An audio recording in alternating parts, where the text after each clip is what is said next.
Levez. Voilà, il y a quand même quelques jours. Hein.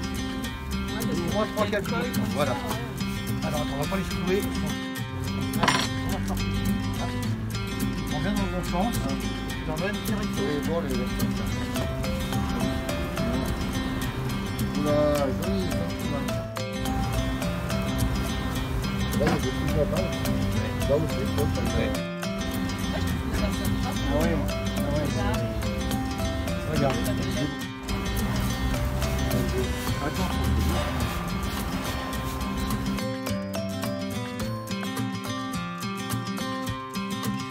De la mise en place d'un essaim dans la nouvelle ruche pédagogique BIPAS, qui est au centre horticole depuis le mois de novembre dernier, s'inscrit dans une action qu'on réalise au sein du service écologie urbaine dans le cadre de notre action de valorisation et de préservation de la biodiversité.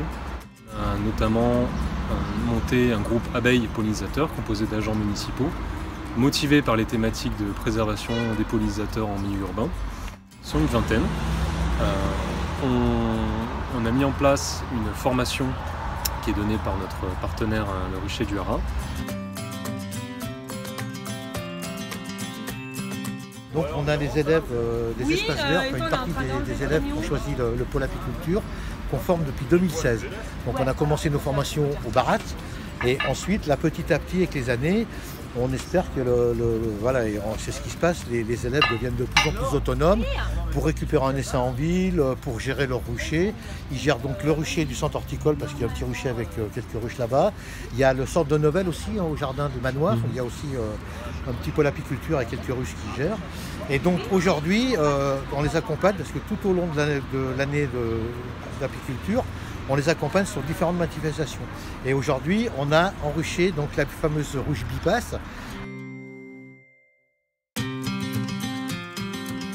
Cette ruche qui est BIPAS, qui est installée aujourd'hui, elle a deux vocations.